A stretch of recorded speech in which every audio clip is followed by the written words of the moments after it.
Good afternoon, everybody. We're going to get started. Actually, let's get started right now. Melissa, how are you doing? Good. I can't get my video started, but hopefully you can hear me. Can hear you just fine. Okay, great. Well, good afternoon. I'm Melissa Demashke with the Erb Family Foundation, and I welcome you to today's webinar co-hosted by the Delta Institute. Since we have a good number of participants on the meeting, I ask that you please introduce yourself using the chat room function by just sharing your name, organization, and maybe tell us what you're looking forward to in March, since we're starting to experience these warm temperatures. As I mentioned, I'm with the Erb Family Foundation. Our mission advances an environmentally healthy and culturally vibrant metropolitan Detroit and a flourishing Great Lakes ecosystem. Since we are located in the watershed of Lake Erie, we have a special interest in reducing excess nutrients that are causing the harmful algal blooms. We've made grants to address this topic, and one was to Delta Institute in 2019. And that's what we're here for today. They explored efforts in Southeast Michigan that could incentivize implementation of conservation practices. And from that effort, wrote two papers, one a current conditions assessment and a recommendations roadmap. And today they're going to walk us through these documents and reserve some time also to get your reactions, thoughts, questions, and ideas. So with that said, let me turn it over to Bill Schleiser, who is the CEO of Delta Institute, to get us started. Thanks, Bill. And thank you, Melissa. I'm most looking forward to being able to step out of my door, not in fear of having snow or ice fall on my head. I have a really steep roof, and with Chicago setting a record for days of snow that it's gotten in a row, we have a lot of sliding happening, specifically right now with the thaw that we're having in Chicago. So I can't wait for that to kind of clear out and begin kind of spring activities. And I see a bunch of them coming in the chat, so thank you, everybody. And just to get us started off really quickly, as we go through the webinar today, we want an interactive conversation as much as possible. We have a lot of attendees, but what we turned on the Q&A panel. So down in your controls, you'll see the Q&A function. And as we're presenting, if you have any questions for us, feel free to throw it in there. And then we have a couple spots during our hour together today where we'll stop and answer some of your questions and have some discussion. So looking forward to having those come in as we kick off. I'm trying to get this thing to move. There we go. All right. So here's our agenda today. Hey, now Melissa, I see you.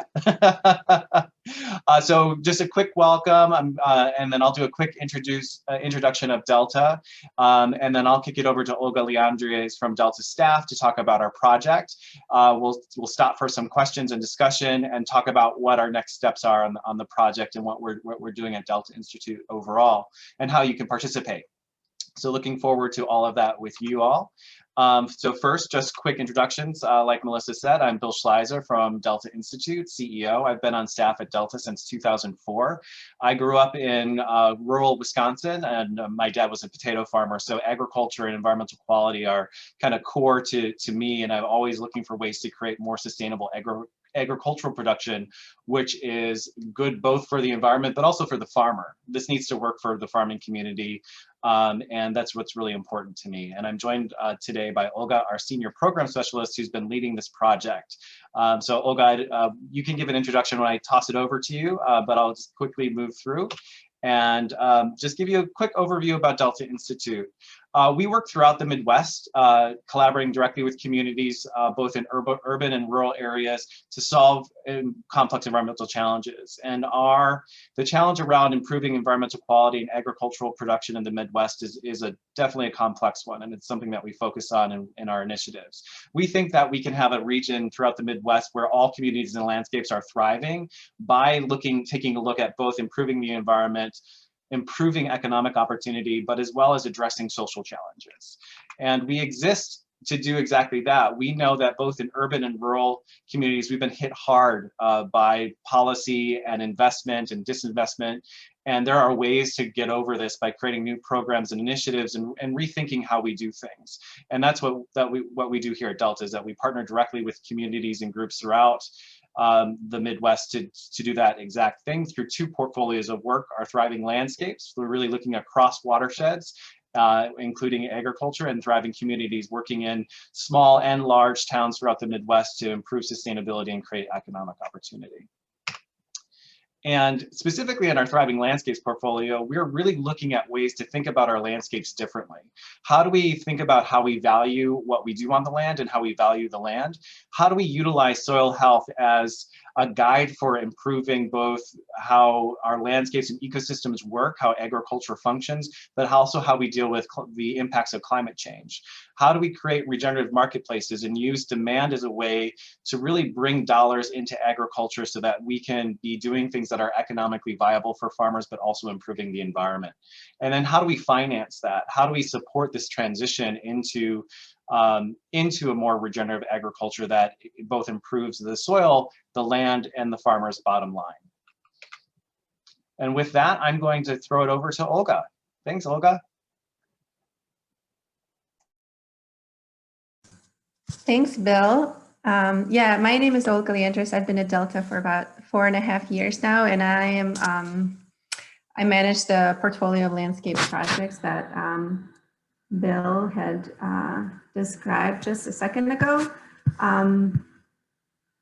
So I'm going to spend a little bit of time just providing an overview of this particular project that we had worked on with the generous support of Erb Foundation. And a lot of the details are in the reports, and so I hope that you all have a chance to take a closer look. But I'm going to keep it pretty high level as I walk through it, and then hopefully we'll have enough time for questions and discussion. Riley, if you can just let me advance the slides, that would be fantastic. Got it.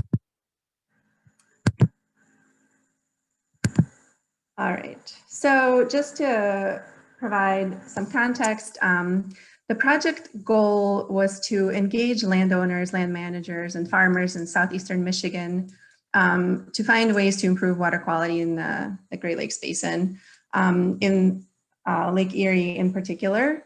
And we wanted to spend some time talking to folks on the ground and learning about all the numerous initiatives and programs that are occurring so that we could better understand how they're related to each other, what impact they're having, and use that information as a basis to sort of brainstorm together with the stakeholders what strategies can be implemented looking forward to try to increase adoption of conservation practices that improve water quality and soil health. And the outcome of this project was twofold. As Melissa had mentioned, we produced a report that sort of lays out these current conditions in the project area, and based on that, we developed what we've been calling a recommendations roadmap. So a memo, a brief that kind of outlines a number of different strategies and interventions that could be explored to incentivize adoption of conservation practices in the future.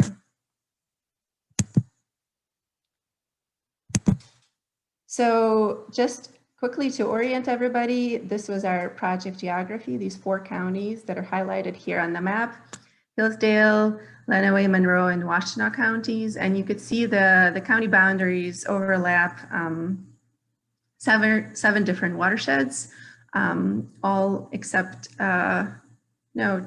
2 drain into Western Lake Erie and form the headwaters of the Maumee River as well. So there's a lot of activity that is happening in these areas, and we really wanted to kind of understand the lay of the land with our current conditions assessment. And I apologize for the pauses, but there's a bit of a delay when I kick over to the next slide. There we go. So the current assessment basically looked at 3 different components of what was happening. We compiled and summarized, publicly available data on producer demographics, land use, tenure status, and kind of general conservation practice adoption trends to understand sort of who, what, where, when. We also scan through federal and state conservation programs and their outcomes to understand kind of what was already in place, what infrastructure, what capacity was in place to implement these programs. And we also looked at existing partnerships and their role in facilitating conservation adoption. We understand that there's a lot of stakeholders who are already involved and implementing numerous projects, the conservation districts, and a lot of different stakeholders that are doing a lot of great work in the area. And so it's important to understand how they all work together, what goals they share, what priorities they have, and so that it could be leveraged to kind of optimize outcomes.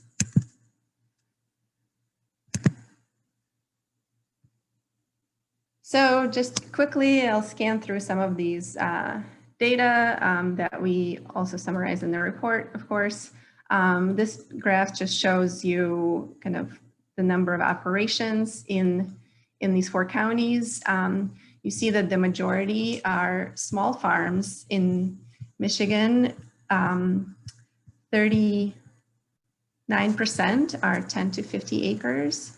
And 27% fall into the 50 to 179 acre size. So majority are on the smaller side in these 4 counties.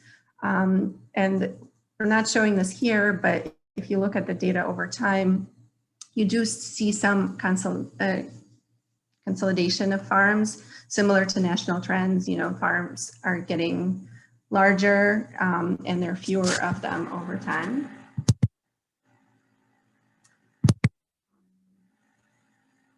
We looked at land use, producer age, and tenure status as well. Majority of the land, agricultural land in these 4 counties is in fact in cropland. Majority of the producers tend to skew older, so about 70% fall into the 45 to 74 year old category. And then the tenure status is of note. We have nearly 65% of farmers who are full owners of the land that they manage, which is a little bit different from some of the neighboring states in the Midwest, where a lot of the land isn't managed by those who own it. And so it's an interesting fact to keep in mind. It's going to inform some of what I talk about as, positions us to do future work. But I think it's one of the factors that drive conservation adoption behavior, and it's really important to consider.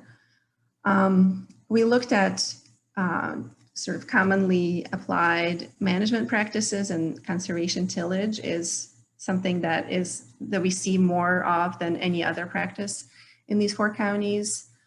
And as we scan through some of the partnerships and the organizations doing conservation work in the project area, I think there are opportunities to kind of strengthen the networks between them to really optimize the region's capacity to identify opportunities and priorities, and utilize limited funding to implement conservation practices. So quickly to summarize sort of what we see in terms of current federal program spending and enrollment. This data shows you in terms of dollars over sort of the recent 10 to 20 years, depending on the program, how much investment has occurred in these counties. About 80% of the dollars spent come from the CRP program. And then if you look at kind of these trends over time, CRP is highlighted in the in the yellow line. In terms of acres, it's not as big as what EQIP or GLRI projects impact. We also see a decline in GLRI and EQIP acreage enrollment over the last decade or so. But I think the main takeaway with the federal programs, especially NRCS federal cost share programs, is that it's really difficult to discern a trend, a particular trend, or you know, a pattern of any kind, especially if you start sort of digging into, you know, what kind of practices are funded through these programs. It sort of kind of rises and falls with Farm Bill allocations, and so these are programs that a lot of farmers utilize, and they provide important source of funding for conservation adoption in these areas, and will continue to be.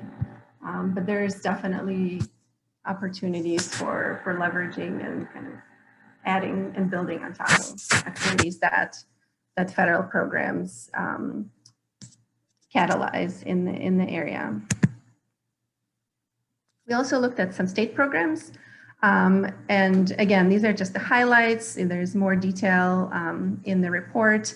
MEEP and the farmland preservation programs are sort of the main ones, I think, in the state, as well as the 4R, which is not a state program, but also impacts almost 1.5 million acres in the Western Lake Erie Basin.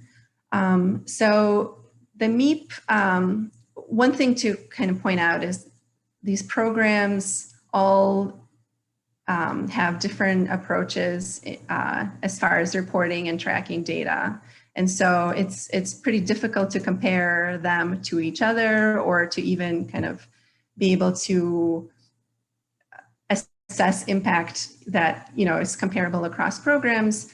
But here are just a few snapshots of what we found. For MEEP, for example, we reviewed the 2019 annual report that the program submits to the state legislature.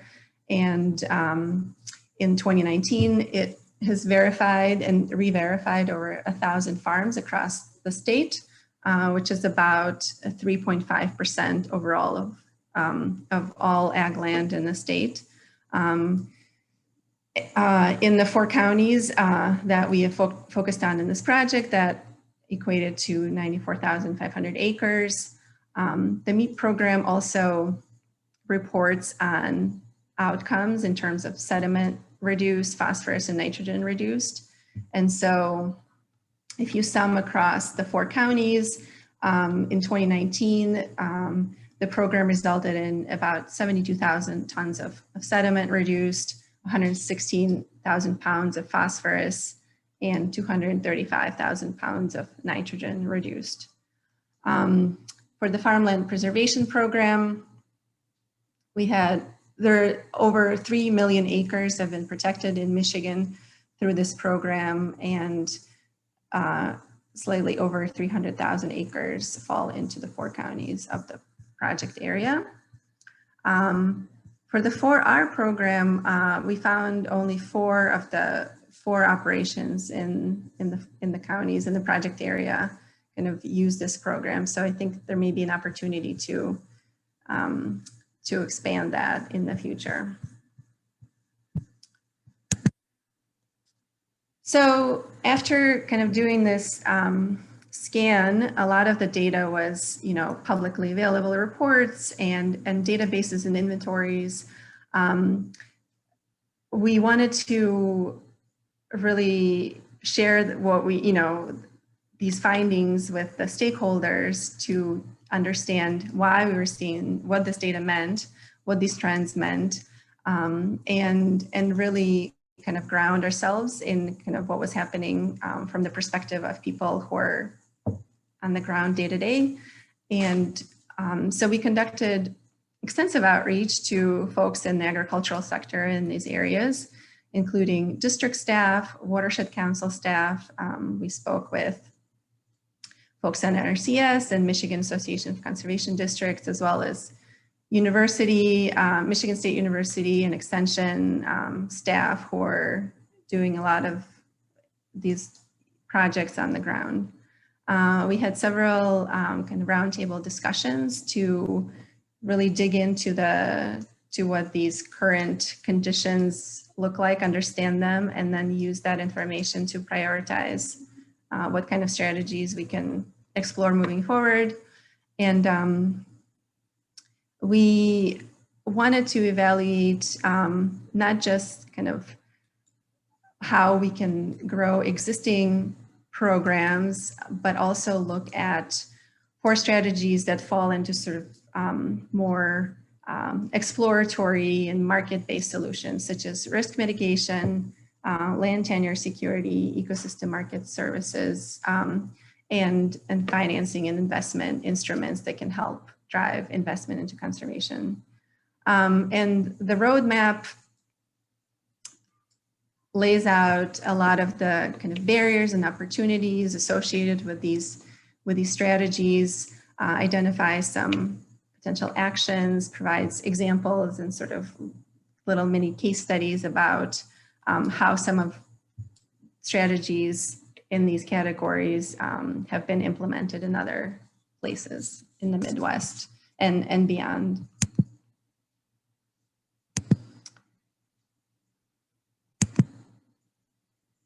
So the roadmap recommendations fall into these 2 categories, essentially.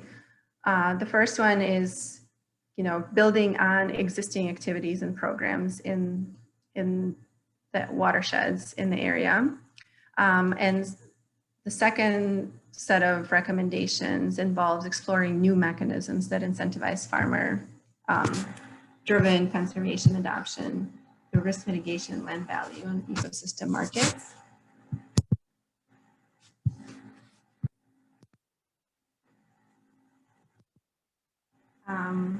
Here are a few highlights, but again, I encourage folks to look at the roadmap report itself to see in more detail what it entails. I think there's a lot of opportunities with MEEP. It is a program that is very familiar to many stakeholders across the state. And I think that infrastructure and capacity that already exists can be leveraged and expanded. I think it can be, the participation in the program, if increased, can have, I think, a lot of impact just by increasing participation in the program. I think also some of the stakeholder discussions kind of reveal to us that farmers who are involved in MEEP would be really great resources to explore these more new innovative approaches, potentially to understand better how they would perceived, what questions, barriers would need to be addressed before any of those strategies move from a conceptual phase to something that is concrete activity or program. And then I think there's also sentiment that we heard that there could definitely be more outreach to groups of farmers that haven't necessarily been targeted in the past. Beginner farmers, the Amish community, women, people of color are all among those groups. The other things that we wanted to highlight as far as kind of what we think might be really interesting opportunities to explore in the future are connecting soil health and land value. And one of the first things we wanted to do was to understand whether programs like MEEP or other certifications actually provide a measurable signal in the land value market. So, what are the proxies for soil health that we can measure and identify and see whether that has any impact on the land valuation process. And then last but not least, we heard a lot about the STRAND project from stakeholders. And I think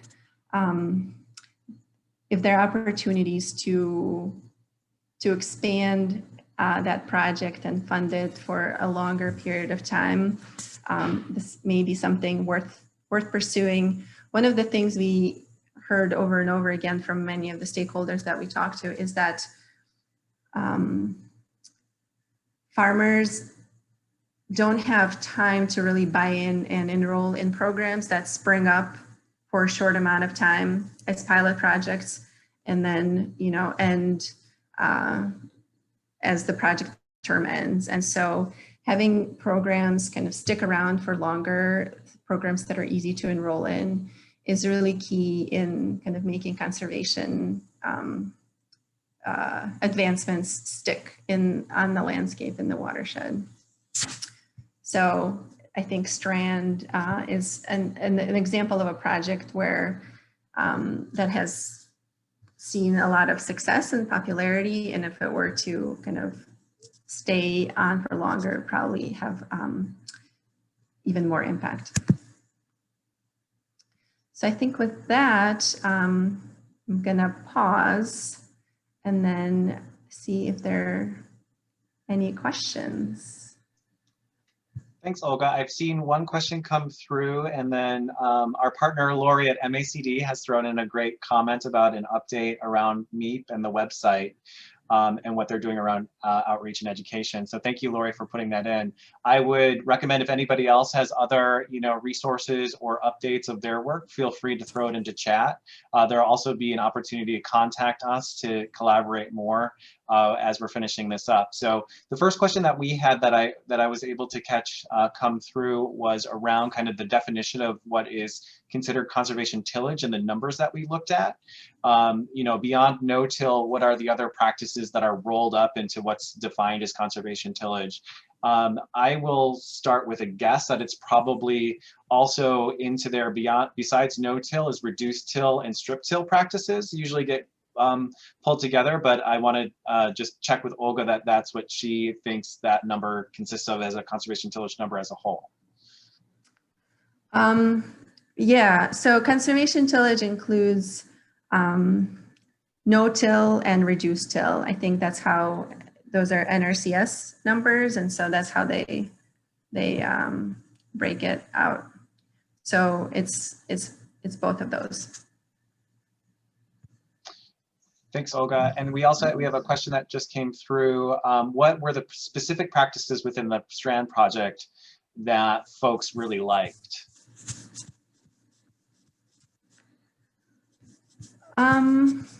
That is a good question. I think that I'm not entirely sure, and if there are any of the webinar guests that are, you know, directly involved with Strand, I, you know, welcome feedback. I think it was kind of ease of participation and the way it was structured and delivered. People found really appealing. The precision kind of conservation practices were something I think that farmers like and welcome. So I think kind of the concept of the project and what it was offering to the farmers made it popular. That makes a lot of sense to me from some of the other programs that Delta has run in the past. That kind of ease of entry, that application, quantification, payment clarity, you know, longevity of a program, like you mentioned before, are really important when folks are thinking about how to leverage or use existing programs or how to build on top of those as well.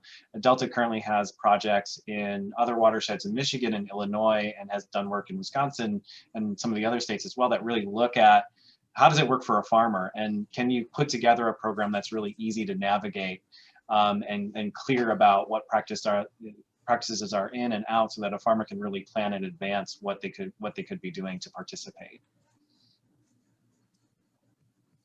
And we have Joe added in that they like the cost share component and the variable rate fertilizer application cost share with the Strand program. Thanks for adding that in, Joe. Also the yield, we got from Aaron, also the yield monitor calibration, precision nutrient placement, equipment acquisition cost share. So it seems like a lot of those kind of investments into the technology cost share were really important as part of the Strand project.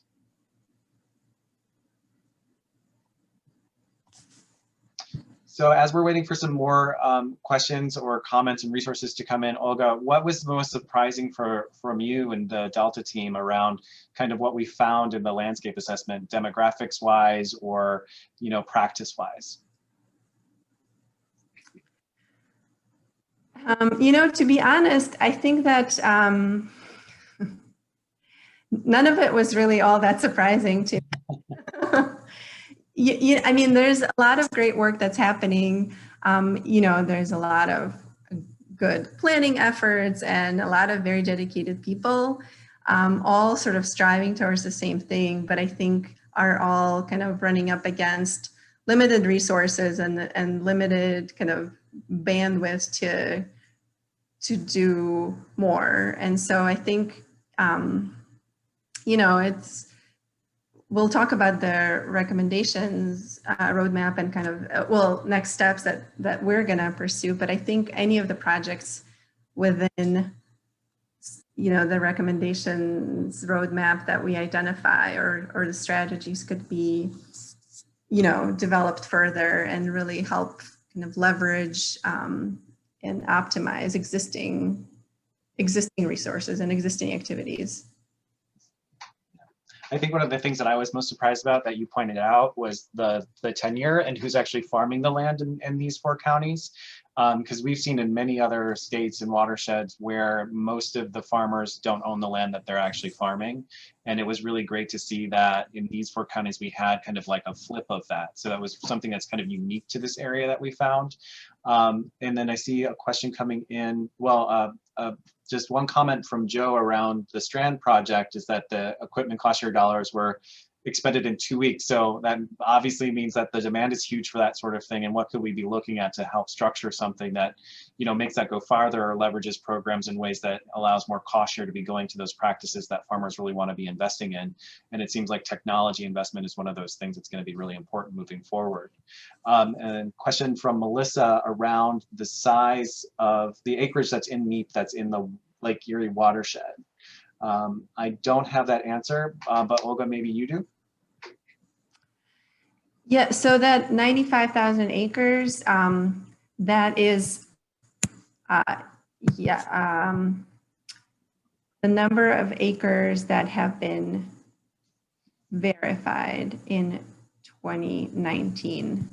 I think there may be more acres that are enrolled, but that is the number that has been verified as, you know, MEEP compliant. And that 95,000, is that within the watershed of Lake Erie or is that within the entire state? That is within the 4 counties. Okay, thank you. But I think majority are then in the Western Lake Erie Basin. Perfect. I don't see any other questions right now, but keep them coming in. We just wanted to take a pause and you know, make sure that we were addressing things. Feel free to keep throwing other stuff in. We can run through the MEEP numbers from Joe, Lori's telling us, so we can definitely do that when we take the next break.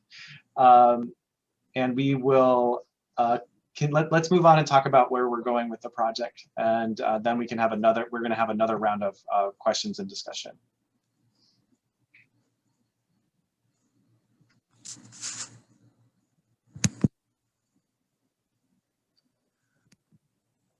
All right, so I will spend a few minutes talking about what we're planning to do next. I think, you know, based on what we learned from the current conditions assessment and the work in prioritizing intervention strategies, we want to explore, in addition to leveraging and building on existing programs, we want to explore sort of novel market-driven interventions. And in particular, we're really interested in looking at land tenure dynamics and the effect of soil health on land value. As Bill, you had reminded myself and everybody here, is that Michigan, I think, differs from a lot of its neighbors in terms of who owns and manages the land, and the majority of cases that is the same set of individuals. And so I think it's really interesting to think about how that can be utilized to incentivize conservation adoption and investment into long-term kind of soil health and resilience of the farm.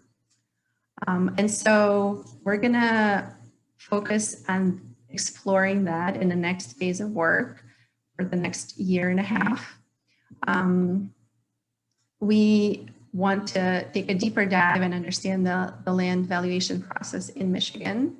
I think there's certain kind of national best practices, but each state has its own set of rules when it comes to assessment and appraisal.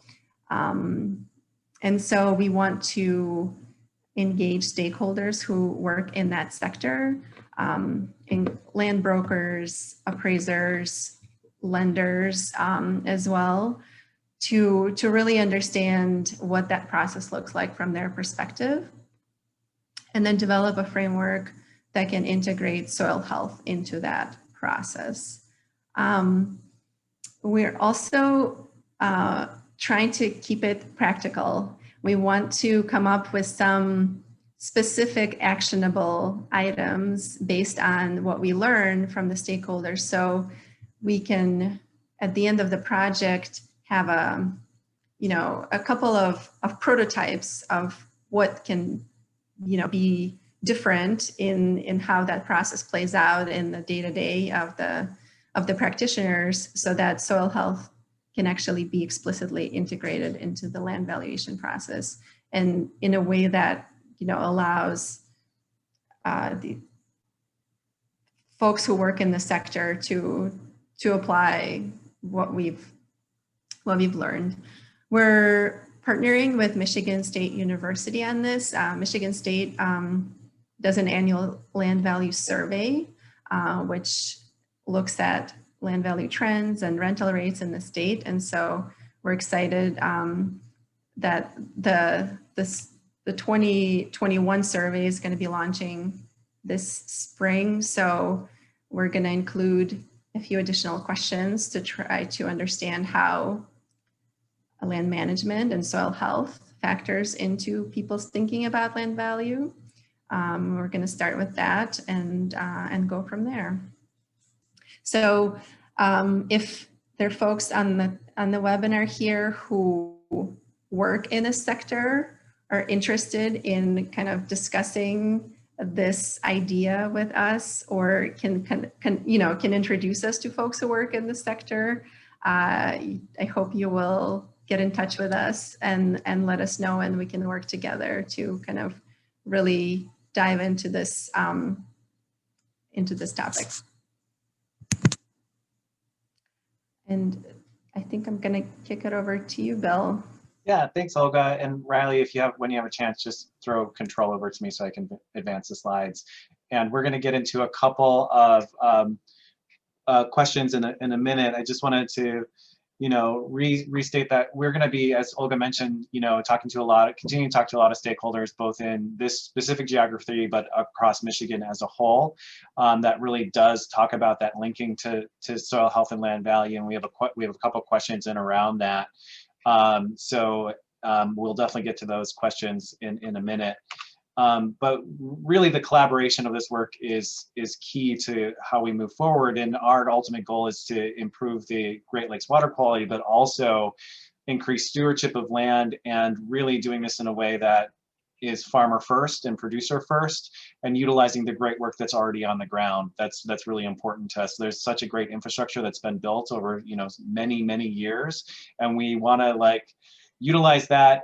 But also, I think there's been a couple of comments around the pattern of a program pops up and then it goes away, and farmers don't know what they don't want to go into these programs knowing that they might not be there for the long term. So I think there's a lot of discussion about how do we do this in a different way, and we're looking forward to working with you all to do that. So this is the request to please collaborate with us because that's what we do. And you can follow and find a lot of resources of what Delta's up to on our social media and through our website. We did post the links to the reports, and that's probably lost in some of the comments that come through. So Riley, when you have a chance, could you repost those into the chat so folks can click on them again?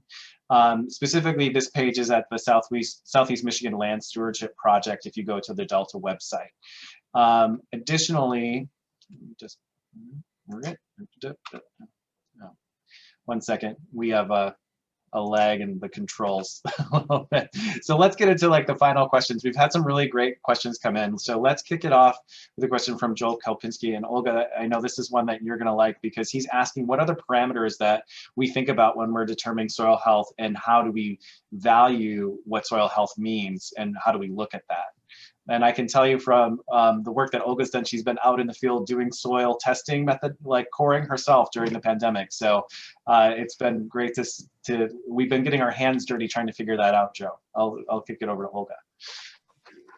Yeah, I mean, I think that's the question that we want to figure out. I think soil health is not one thing. There's sort of a combination of different indicators of soil health, physical, chemical, biological. And so whether it's some combination of those or, maybe starting with soil organic matter in particular and looking at that as a main marker of soil health that you can attach value to is basically the next phase of the project is what we want to try to figure out. For example, in Illinois, there is a productivity index that's determined based on soil types and data on yields that University of Illinois publishes.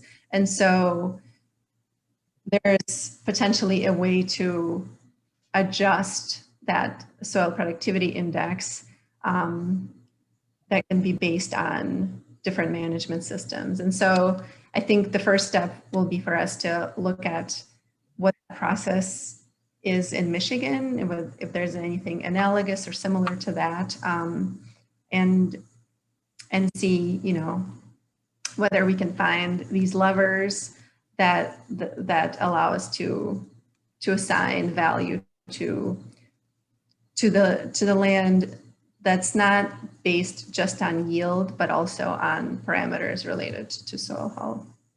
So one of those parameters, for instance, could be doing a soil test that shows soil organic carbon, for instance. Is that right, Olga? Yeah. And I think the tools and the technology that can help build out sort of relevant data sets to do statistical analysis to have confidence in those numbers.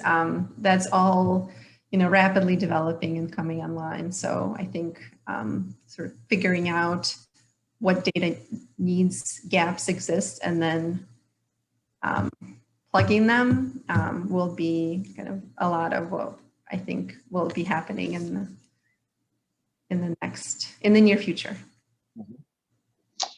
So we've got some other questions that have come in. So I want to make sure we try to get to them all. So there's a really great question around how do you keep conservation projects that are market driven going when you don't really have kind of like a price floor for those projects for the value of the conservation happening, and how do you keep those prices for conservation high so that there's something that makes sense for a farmer to do when you don't have like a regulatory limit around that.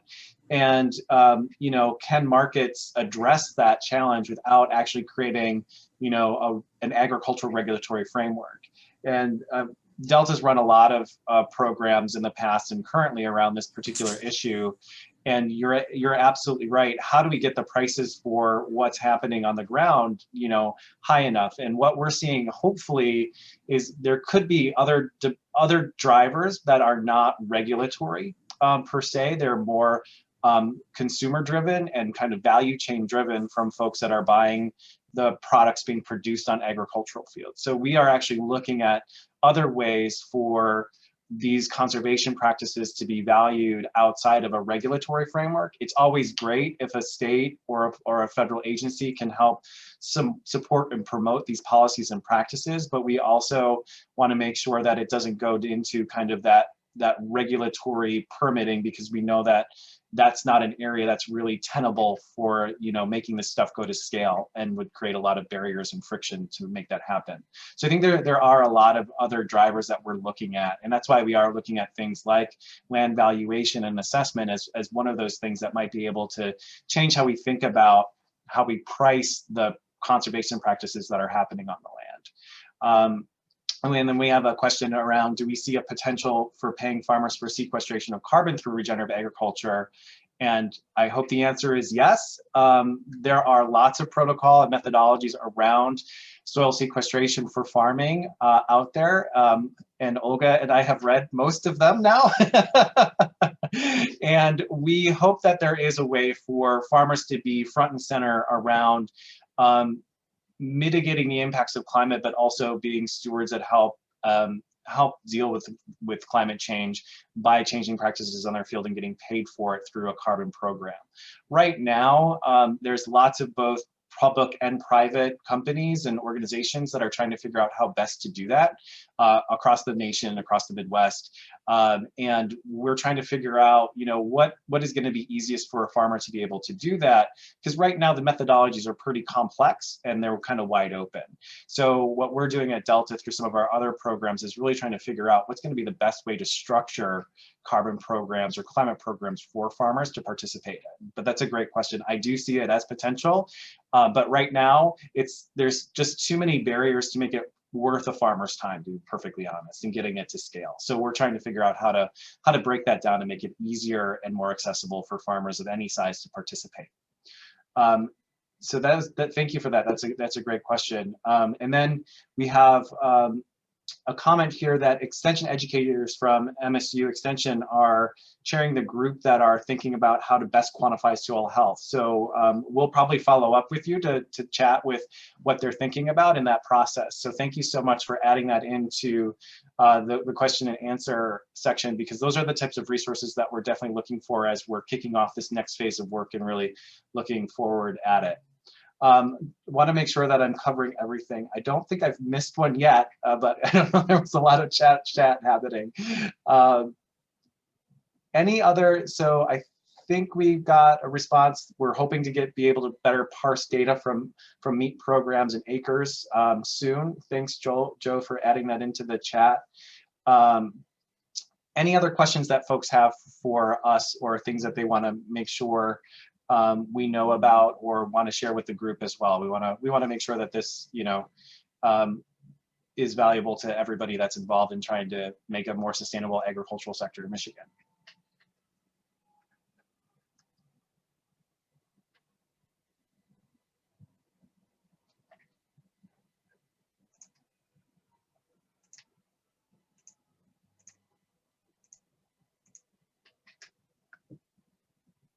All right. If we don't have anything else, what I would want to just say is thank you for taking your lunchtime to join us today for this. We're really excited about this work and where it's going to lead. We really do think that the Midwest and Michigan in particular can really play a leading role in how agriculture can become more sustainable and deal with the impacts of climate change and really, you know, change the economics for a farmer. We want programs that are long lasting. We want this to be valuable for the farmers and everybody that works with them. And that's going to be front and center to the work that we do. So as we continue moving this out, you'll probably be hearing from us, and we'll be sending out more updates on the work. And then if you have anything that you want to reach out to us at, Olga, I don't know if you want to put your email into the chat for folks, but you can definitely email Olga or I, or follow up directly, you know. But I want to thank everybody for taking the time today.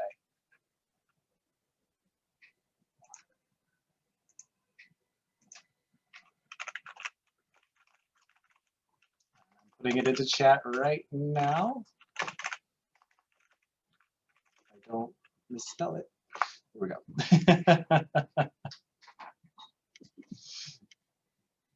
All right. Well, thank you, everybody. Have a great, I think it's Tuesday. I forget what days are right now, but I think it's Tuesday.